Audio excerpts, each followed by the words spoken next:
If this is how you feel managing your methods, this video is going to be super helpful. First, I'm going to start with the KPIs that matter. So these are to track the performance of your creative, the performance of your landing page and your video ads, also the benchmarks you need to achieve for each metric. And then at the end of the video, we are going to set up the custom metrics and columns to make sure you are always tracking the correct data.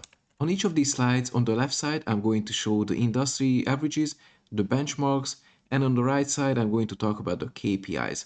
So the first one that we are going to track is CPC, so cost per link click. We actually care about the link click and not just the regular click. We are aiming for $1.50, and the key impact to increase or decrease your cost per click is going to be your messaging. So your primary text and your headline. There are different kind of clicks inside Meta. For example, you have all clicks, you have link clicks, and you have landing page views. All clicks is going to be any clicks on your ad.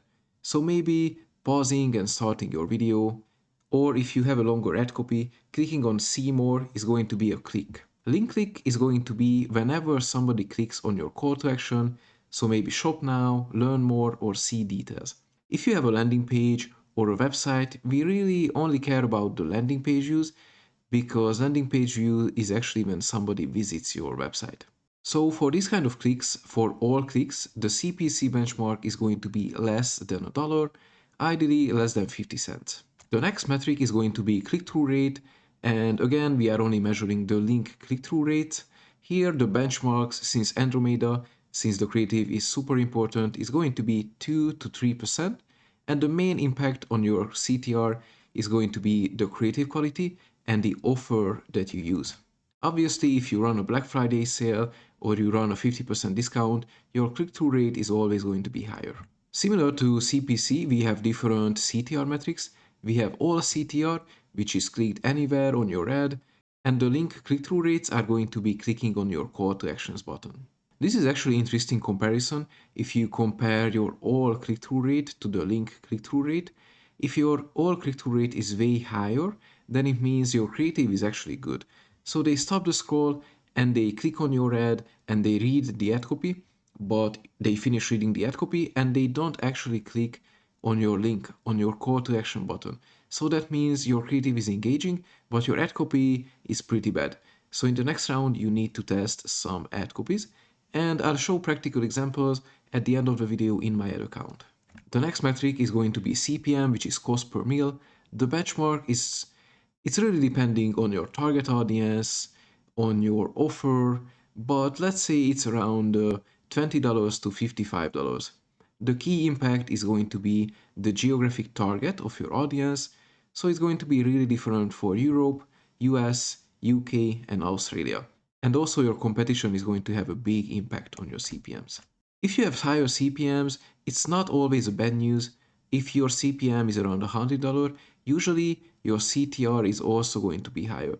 So that means your audience is valuable, it's expensive to get clicks and reach your audience, but it also means that the reach you get is actually resonating with your audience. So your targeting was done correctly on the creative level, and that's why you have higher CTRs. So this high CPM and high CTR is basically going to offset each other. Make sure you track the changes in these metrics. Use comparison inside your meta ad accounts to notice increases and drops in your CPM metric. Next, obviously, you need to track your results. So result is going to be whatever you set on the campaign objective. This can be clicks, engagements, leads, purchases. In this example on the left side, we used Facebook leads. Next, we have reach and impressions.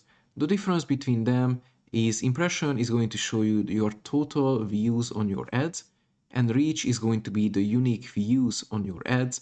So basically, reach is how many people have seen your ads, and impression is how many times your ad were seen.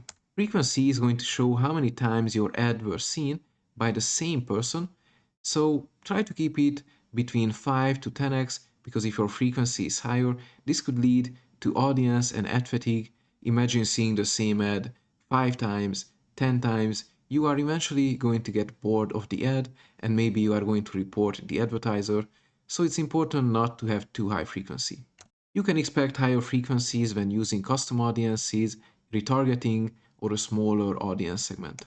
Next, we have link clicks and landing page views. And why these metrics are really similar, it's important to know the difference because this can make or break your campaign, especially if you have a landing page. So link click is how many times your ad was clicked on, basically how many times they clicked on the call to action button, whether it is learn more, shop now, or see details. And the landing page view is going to be how many times they actually loaded your website. So they waited 2 to 3 seconds for the website to load and they actually engaged, maybe clicked or scrolled. The important thing is to measure the drop off because if you have 100 link clicks and only 50 landing page views, then you are actually losing 50% of your traffic. This could be due to tracking issues or due to a slow website, so it's important to identify the issue and then fix it because it's a big problem. ROAS are really important, especially if you are running ads to a purchase funnel, so immediately you try to sell someone, especially e-commerce stores live by calculating ROAS, which is going to be return on ad spend. Of course, the higher, the better. A usual benchmark is going to be a 2 to 3x ROAS, but of course it depends on your break-even ROAS and the break-even CPAs, which you need to calculate on the back end, depending on your cost of goods, shipping costs, product costs. I'm not going to go deep into that in this video. Your ROAS are also affected by lots of different metrics. Your CTR, your CPC, your CPMs, because if all the numbers are the same, but your click-through rate doubles, your ROAS are also going to be higher because you get more traffic from your ads to your website. And if your website is converting at the same rate, then you are going to make more money. Next that we mentioned e-commerce, we are going to have a couple of e-commerce metrics. Add to cart to link clicks first. So this is a custom metric you need to set up inside Meta. You need to take add to carts and then divide it by link clicks. This is going to give you the effectiveness of your product page. The higher this number is, the better your product page converts. Usually we try to get a benchmark of around 15% because here we don't expect super high numbers. But once we move to the purchase to add to cart ratio, which is basically going to measure the effectiveness of your checkout funnel. So we are tracking from add to cart what's the percentage of people who actually finish the full purchase. And to calculate this, it's again a custom matrix. You need to take purchases and then divide it by add to carts. Here the benchmark is going to be around 40 to 50%. Since they already added to the cart, we expect them to finish the purchase and not have a huge drop off. If this number is lower than 30%, you know there's a problem with your checkout funnel. Maybe you have too many upsells, or it's too complicated, or maybe it's something with your shipping costs, but you need to track this number if you have an e-commerce store. Next, we have some even more custom metrics. These are going to measure the effectiveness of your videos, mainly used for UGC videos, but of course you can use it on your own videos as well. We have hook rate, which is going to be 3-second video plays divided by impressions. This is going to show how effective and engaging your first 3 seconds of your video is. So the benchmark is around 25% for both of these metrics. And the hold rate is basically going to be showing how engaging your video is and how long they watched your video actually. Now that we have the main KPIs and the benchmarks for each that we need to hit, let's jump into the ad account, set up the custom metrics, set up the columns, so you always see the correct data. Alright, here we are in my ad account. This is my ads that I'm running now for my school community. Real quick, if this video is helpful so far, I share more strategies like this in depth, more explained in my school community. So check out link in the description and let's get back to the video. So whenever you have a new ad account or your first start running ads, these are the main columns that you are going to see.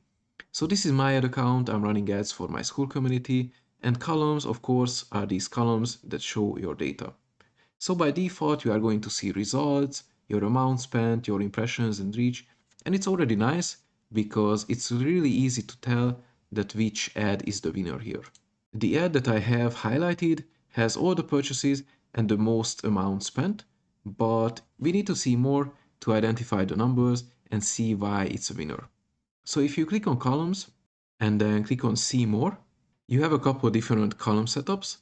For example, performance and clicks is going to show you a bit more data. So now if I go to the right side, keep scrolling, I can see my CPMs, I can see my CPC and the click-through rates as well. So this basically tells you which ad is a winner and why it's a winner. You'll see that there are huge differences between my CPMs on each ad. The cost per click is pretty much the same, so I'm averaging just above $1, and my click-through rate is hitting the benchmarks, actually outperforming, and my all CPC is a bit on the higher side, almost $1. And then I also have my landing page views. So basically, I see most of the data that I have. Fortunately, you can customize these numbers. So I also have a preset that I made for myself, which is going to be the school. And now you can also pause the video and copy my exact setup. But if I click this, it's going to show me even more numbers. For example, some custom metrics that I set.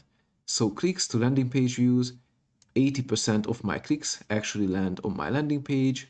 For my videos, I measure the hook rate and the hold rate.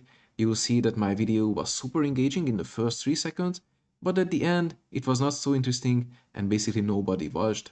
I also have another custom metric here, which is going to be the school conversion rate. This is going to calculate from my ad traffic what's the percentage that actually converts into a paid customer, which is actually at 10%. That's not bad considering it's a cold audience from ads. 10% is a really fine conversion rate. It's higher than what I get on school. If you also want to use custom metrics, here's how you can set it up. So again, go to columns, click on the drop down and click customize columns. Here you can of course search for any columns that you need to add, but for the custom ones, just click on custom. And then here you can create a custom metric. So just click here, you can name your metric. Let's say we'll set up hook rate. The format can either be a number, a currency, or a percentage.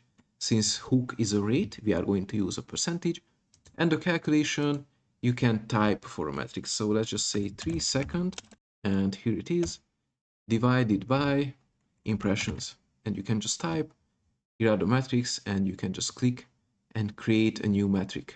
Once you create the metrics, you can set the access, so only you have access to the metrics or everyone with access to the business. I recommend the second one.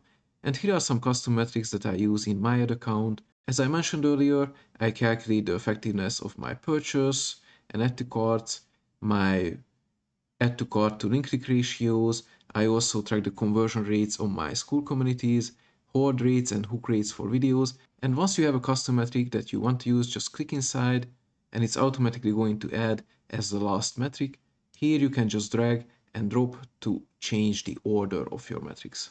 Once you finish with the custom setup, you can just click on the drop down and save as a new preset. You can name your new preset, and moving forward, that's going to be the default column setup. So that's all for today. I hope this video was helpful. If you want to see more videos like this, subscribe to the channel and I'll see you in the next video.